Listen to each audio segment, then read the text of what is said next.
السلام علیکم فاطمه مروت علاق ته په خیر راغلو. زه په خپله ډېره زیاته ښه یم. امید مې ده چې تاسو به ډېر په مزو چیو په خوندونو چیو او بس نن زه تاسو سره د ماښام روټین شیر کوم. نن ماښام چې به پخوو د کړاچو ول خوښې طبې شی به پخوو، هغه دي چاومین.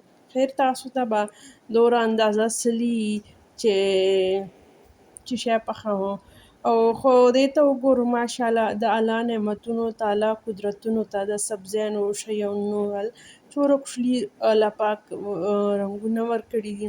دا مې د شیمله مرچ کټ کړې ده پوږدواله چې او ګاجره مې کټ کړې ده پوږدواله چې او د چرګې غوښه به داسې پوږدواله چې کټ کوو ځکه چې د چاومین چې دي دا پوږدواله چې دي نو موږ به کوشش کوو چې هر شی اوږده اوږده کټ کړو ځکه چې داسې بیا خوراک چې اسانه وي. هسې خو که موږ واړه واړه کټ کړو بیا هغه کړاچو نه سترو وړو نه اخر چې پلیټ چې سبزي چکن شیان پاتې سي او ونه تس تس چاومین کړاچي وخوري نو داسې خو چې ته خورې بس هر شی ورسره رایسي که نه. نو سړی پختن به داسې کوو چې خوړنو چې اسان وي، په کتونو چې کوشلی وي، په ذایقې باندې خوندور وي. ما د چرګې غوښه تودو غوړیو ته واچوله، داسې یو 2 منټه به یې په تیز اور سره کړو چې دې نه د خپل بوی موی چې ووځي. بیا به لږ مالګه وراچوو او مسالې به پسې وراچوو او سره لږ غوندې داسې ترکاري جوړوم ځکه چې کړاچي خو خوړلی سي صرف میکروني خو د بابای او ما چې یو دا به لږ لږ غوندې داسې مړۍ ورسره خورو. بیا به موږ پسه وسواس ماتېږي چې مړۍ مو وخوړله. دې ته مې لږ واچول تور مرچ او هغه مې وراچوله مالګه او لږ مې ورسره د چیلي ساس وراچاوه. دې سره خو یو کلر مزدار سي، رنګ یې مزدار سي، تروسپون سي ورسره. بیا خو مسالې وې لږکې سوځېدلې، بیا مې لږ غوندې اوبه وراچولې مال چې دا ونه سوځي ځکه چې یو دي که د بونۍ وسوځېدله بیا واړه کونډکۍ چې سوځېدلی خوند چې هغه لاړ سي.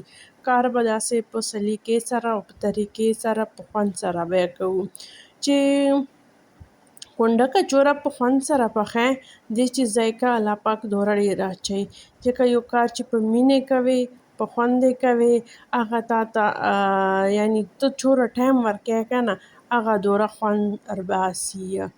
چرانګې د ډوډۍ روشه وي که نه چې د ډوډۍ روشه ستړې ډېره ده خو بیا خوند یې مزدار ده. موږ مروت خلک چې د ډوډۍ په روشې ډېره مینه کوي او چې داسې سوجي روشه وکړه که نه مزداره خو لږ وي، محنت کم پسلی ده نو بیا خوند یې هغه اورئ چې څومره محنت سلی ده.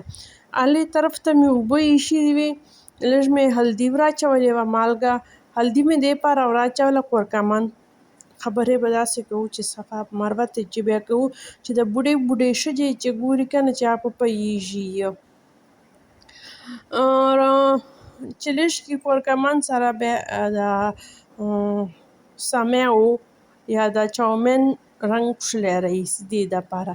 دا خو مې نوې پوچه راوړې ده ما ویله چې دا در ښکاره کړه ځکه چې تاسو خو به که دا پوچه لیدلې نه یې. بله خو مې داسې زړه کړه په لوښو مې وسولوله چې نور مې بیا زړه په خوږېده او سره به د کچن صفا کوو. موږ خو چې د ګند کونو چې ډېر ماهر یو د کچن ګند کونو چې خو صفا کونې چې دومره ماهر بیا نه یو چې صفا کوو یې که نه بیا موږ ته د انیګانو کیسې پر یادې سي. دا مې یوه ګمله چمن نه رااخیستله ومې مینځله دلته مې کېښله کوښلې ښکارېدله خو دې کوښلوالو لپاره به لږکې نور کوشش کوو داسې ټوکرۍ موکرۍ به ورواچوو چې دی نوره کوښلې ښکاري چې ننه پرته وي که نه چې دی کوښلې ښکاري. هغه سمی ورته وایو که چاومین ورته وایو دا مې ته وایشېدل اوس به بریاني غوندې هغه طریقه ورسره کوو. لږ به ونه وباسو مساله او بیا به چاومین وراچو او بیا به ما دا مساله په وراچو سبزي به په وراچو بیا دغسې روغه میکس کېږي. لږکې سوکه سي. ما خو اول چاومین نیم په اچولو خو دی خو واړه روښوېدل ور واچېدل ورسره خو خیر موږ تکړه یو. بیا یې ته اړولی سو چې یو ور تیر پخاسي دغې چمچې ته مې وتلم هلته ډیوټي ختمه سله ته اوس بس ورجه.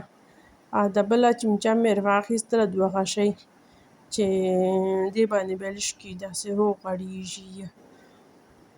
تاسو ووایو تاسو څرنګه یو؟ کړاچو مو داسې شیونه خوښي که هغسې موږ خو خپله بوړونه موړونه خوښي سبزیانې خو کړاچو ته به رنګین شیان پخوي. چلو کړاچي خوښي بیا خو موږ ډېر خوښ یو. دا مو لږ ترکاري جوړه کړه او دا مې ورسره دغه جوړه کړه چاومین مې ورسره پاخه کړه کښلی رنګ کښلې ذایقې سره. کچن مې داسې پسې وچمکاوه انسان خو ستړی سي خو چې دا شی صفا سي او بیا یو لوری پسې ور وګورې بیا ډېر خوند وکړي. صرف یې دا فرش پاته څه دا سینک پاته څه. سینک او فرش زه همیشه دپاره شاته مینځه. دا زوړه سکرب والا پوچه وه دې باندې بیا زه دغسې کلک کلک شیونه مینځه. لوښ والا مې ګوښي د دا ځای نه چې تاسو وایئ چې په لوښي به مینځي یا فرشونه به مینځي فاطمه بیبي خو چلو اوس خو مې ماشاءالله کچن لاندې باندې د بوتلو ته مې وګوره دا به ډکوو. دا ټایم چې ده که نه دا اوس صبوري ټایم ده. شپې خو مو سره وخوړل اوبه مو څښل شکر د الله پاک بال. دغه جوړه مو که یادوي تېر ځل مې ته ویله چې دا به ګنډه. نن موسم شو صبوري خو داسې پرخه ورېدله داسې مزدار موسم و. اوس خو دا داسې غرمې غوندې ټایم دی وختي لکه نه ده. خو داسې کښلې جوړه مې وګنډله ښه ستره کلا او مزداره مې وګنډله. افیتې میتې هېڅ شی مې نه په لګول. ما ویلې چې داسې هلکۍ وي که نه چې اغوستلو چې خوند کوي چې کار مار روغ په چې کوی سي. موږ خو کارو ښځې یو موږ داسې اسانې غوندې کپړې چې اغوندو بیا کار سوکه په چې کېږي ګرمي کمه وي په چې. صرف مې دلته دومره قدر دا سینټر لیس په چې ولګاوه چې ټوکړه لستوڼي چې راتلله. بیا ما ویله چلو هسې کور چې ستا ویې لګوه. دا سلایي مې وکړه یوه برخه مې بوالې ده سینګل سلایي مې په کړې ده. داسې 1 ګنټې چې مې وګنډه.